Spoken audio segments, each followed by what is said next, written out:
नमस्कार. आजची बातमी अत्यंत वेदनादायक आहे. पुणे जिल्ह्यातील भोर तालुक्यात घडलेली ही घटना ऐकून मन सुन्न होईल. शेतीच्या कामादरम्यान एका महिला शेतकऱ्याचा दुर्दैवी अपघाती मृत्यू झालाय. काही क्षणांच्या दुर्लक्षामुळे एका कुटुंबाचा आधार कायमचा निघून गेला. ही घटना भोर तालुक्यातील कुरंगवाडी येथे घडली. मिळालेल्या माहितीनुसार संबंधित महिला शेतात थ्रेशिंग मशीनद्वारे काम करत होती. धान्य काढण्याचं काम सुरू होतं. सगळं नेहमीसारखंच चालू होतं, पण अचानक तिची ओढणी मशीनमध्ये अडकली. मशीनचा वेग जास्त असल्यामुळे ती स्वतःला सावरू शकली नाही. आजूबाजूच्या लोकांनी तात्काळ मशीन बंद करण्याचा प्रयत्न केला. तिला बाहेर काढण्यात आलं, मात्र तोपर्यंत उशीर झाला होता. या अपघातात तिचा जागीच मृत्यू झाल्याची माहिती समोर आलीय.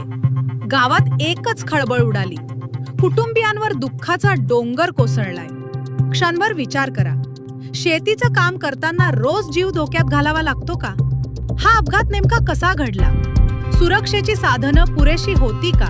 हे प्रश्न आता पुढे येत आहेत. या घटनेनंतर स्थानिक पोलीस घटनास्थळी दाखल झाले. पंचनामा करण्यात आलाय. मृतदेह पुढील तपासासाठी पाठवण्यात आल्याची माहिती आहे. अपघाताचे नेमके कारण काय होते याचा तपास सुरू आहे. ही घटना पूर्णपणे अपघाती होती का की कुठे काही निष्काळजीपणा झाला होता याबाबत अधिकृत माहिती अद्याप स्पष्ट नाही. आता सर्वात महत्त्वाचा मुद्दा म्हणजे शेतीमध्ये वापरली जाणारी यंत्रसामग्री किती सुरक्षित आहे. ग्रामीण भागात अनेक महिला शेतात काम करतात, पण त्यांना योग्य प्रशिक्षण मिळतं का? सुरक्षा नियमांची माहिती दिली जाते का?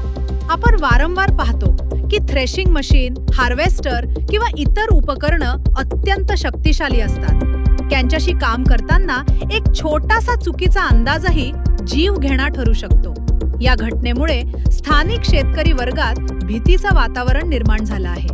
प्रशासनाकडून अद्याप अधिकृत निवेदन समोर आलेलं नाही. अधिकृत माहितीची प्रतीक्षा आहे. तपासानंतरच स्पष्ट चित्र समोर येईल. जर कोणत्याही प्रकारचा निष्काळजीपणा आढळला तर त्यावर कायदेशीर कारवाई होऊ शकते. पण इथे काही मोठे प्रश्न उभे राहतात. शेतीमधील मशीन वापरताना सुरक्षेचे नियम कितपत पाळले जातात? ग्रामीण भागात सुरक्षेसाठी आवश्यक साधनं सहज उपलब्ध असतात का? अशा दुर्घटना टाळण्यासाठी ठोस उपाययोजना का दिसत नाहीत? आणि सर्वात महत्त्वाचं, अजून किती जीव गेल्यानंतर आपण जागे होणार आहोत? तुम्हाला काय वाटतं?